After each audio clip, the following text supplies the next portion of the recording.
America और Iran के बीच चल रहे तनाव के बीच एक बड़ी राहत की उम्मीद जगी है। सूत्रों के मुताबिक दोनों देश युद्ध को टालने और हॉर्मुज स्ट्रेट पर ईरान की नाकाबंदी हटाने को लेकर सैद्धांतिक रूप से एक समझौते के करीब पहुंच गया है। हालांकि वॉशिंगटन और तेहरान के बीच अभी भी सब कुछ सामान्य नहीं दिख रहा है। जो अमेरिकी अधिकारी इस प्रगति की पुष्टि कर रहे हैं कि वहीं ईरान की ओर से अभी तक किसी आधिकारिक समझौते की पुष्टि नहीं हुई है। पिछले 24 घंटे की अगर मैं बात करूं तो पिछले 24 घंटों में ईरानी अधिकारियों के बयानों में भी विरोधाभास देखने को मिला है, जो इस कूटनीतिक कोशिशों में अनिश्चितता पैदा कर रहे हैं। अमेरिका अधिकारियों का कहना है कि समझौता अभी अपने प्रारंभिक चरण में है। इस पर ना तो अभी हस्ताक्षर हुए हैं और ना ही इसे अंतिम मंजूरी मिली है। अब सबकी निगाहें राष्ट्रपति ट्रंप और ईरान के सुप्रीम लीडर मुज्तबा खमेनी पर टिकी है। प्रस्तावित समझौते के तहत हॉर्मुज स्ट्रेट को फिर से खोलने के बदले ईरान अपने एंट्रिड यूरेनियम भंडार को खत्म करने पर सहमत हो सकता है। हालांकि ट्रंप प्रशासन इस सार्वजनिक सामग्री को अपने कब्जे में लेना चाहता है, जिसके खाके पर अभी भी बातचीत जारी है। इस बीच खुद राष्ट्रपति ट्रंप ने सोशल मीडिया के जरिए संकेत दिए हैं कि वे इस मामले में जल्दबाजी के पक्ष में नहीं है। दूसरी ओर ईरान के विदेश मंत्रालय के प्रवक्ता ने भी स्पष्ट किया है कि उन्हें अमेरिकी वादों पर पूरी तरह भरोसा नहीं है और वे इजराइल द्वारा इस बातचीत को कमजोर करने की कोशिशों में नजर रखे हुए हैं।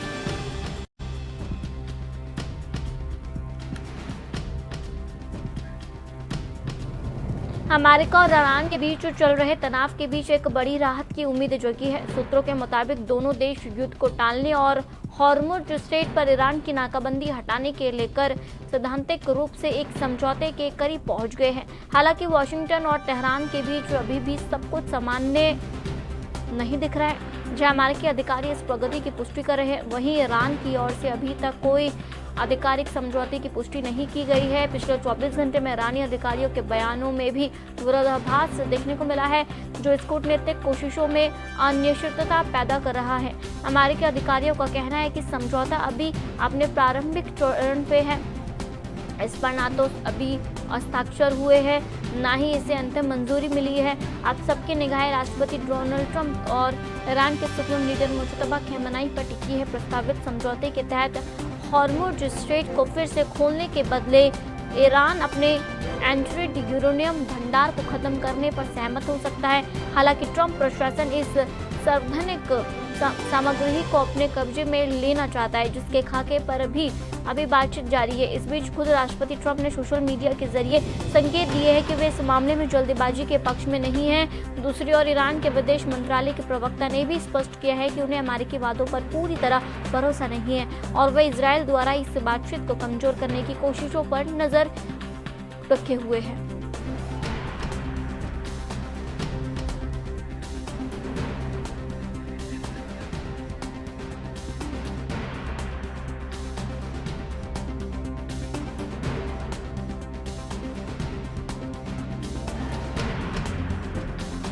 वहीं इसी मुद्दे पर हमारे साथ जुड़ चुके हैं हमारे साथ पूर्व राजनयिक विशेषज्ञ डॉक्टर मोहम्मद आमीन जी, और साथ ही साथ हमारे साथ जुड़ चुके हैं डिफेंस एक्सपर्ट यहाँ पर जो है अली शाह जी। जिस तरीके से बात की जाए, सबसे पहले जो है मैं ज़रा यहाँ पर मेजर जी के पास जाऊंगी। जिस तरीके से देखा जाए, अभी कल भी हमने चर्चा की और आज पुनः फिर ये चर्चा करने की नौबत आ चुकी है, क्योंकि 24 घंटे बीत चुके हैं और अभी भी कहीं ना कहीं एक उम्मीद थी कि दोनों कंट्री जो है सहमति रख ले और स्ट्रेट ऑफ हॉर्मुज में जिस तरीके से नाकाबंदी हो रखा है, उसे बंद कर दिया गया है, वो खुल जाए। लेकिन अभी तक कोई भी हिंट नहीं मिल रहा है। आप क्या कहेंगे इसमें, अली जी? जी, बहुत ही अच्छा सवाल है आपका। देखिए, मैं ऐसा सोच रहा हूँ कि जंग कितनी भी भीषण हो, एक बैक चैनल बैकडोर टॉक्स तो हो रही होंगी। और अभी ऐसा सुनने में आ रहा है, हालांकि कोई पुष्टि हुई नहीं है, कि 60 दिन का केसी फायर की बात हो रही है, कि अगर ये ऐसा होता है तो ये बहुत ही अच्छी बात है। क्योंकि इससे क्या होगा कि पीसफुल अग्रीमेंट दो राष्ट्रों में, वो उससे क्या होगा, जो रिस्क है लार्जर वॉर की, जो एस्केलेट होने की मिडिल ईस्ट में, और उसके बाद फिर विश्व युद्ध बन जा सकती है, उसकी खतरे की घंटी दब जाएगी, बंद हो जाएगी।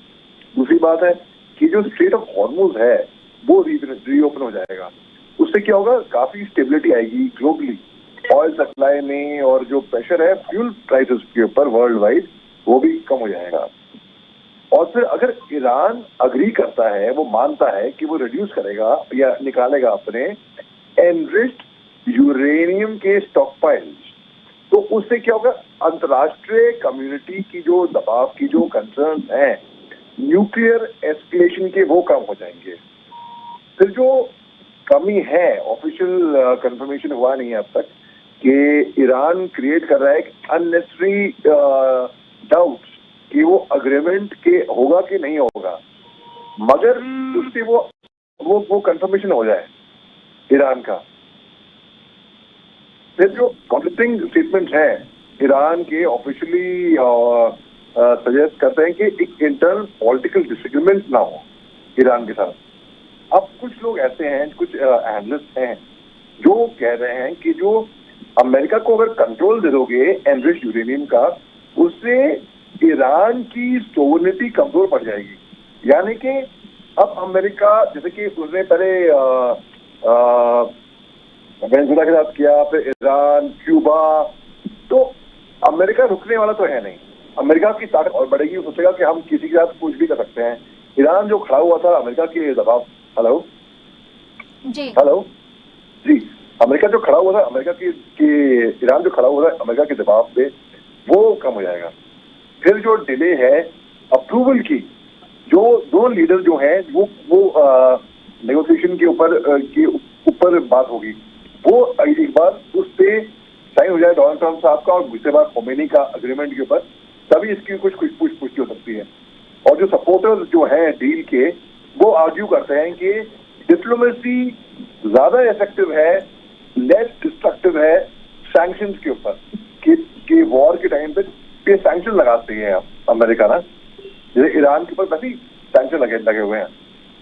और जी, जो ओपोनेंट्स जिस हैं तरीके वो से मानते आप हैं यहाँ पर डिप्लोमेसी की बात करें, हमारे साथ आमिन जी भी जुड़े हैं, जरा मैं उनके पास जाना चाहूंगी। जिस तरीके से आप देख सकते हैं यहाँ पर लगातार 48 घंटे मैं कहूँ या 24 घंटे कहूँ, या फिर आज या कल या परसों, हम ये उम्मीद करते हैं कि जल्द से जल्द जो है ईरान और अमेरिका के बीच जो है सब ठीक हो जाए, लेकिन कहीं ना कहीं ऐसा कुछ हो जाता है कि यहाँ पर बात बनते बनते बिगड़ जाती है। इस्लामाबाद टॉक्स की बात करें या दूसरी बार वार्ता हुई उसकी बात करें, या लगातार जिस तरीके से दोनों कंट्री आपस में बातचीत करें, कहीं ना कहीं आप क्या मुख्य वजह यहाँ पे इजराइल को भी मानते हैं?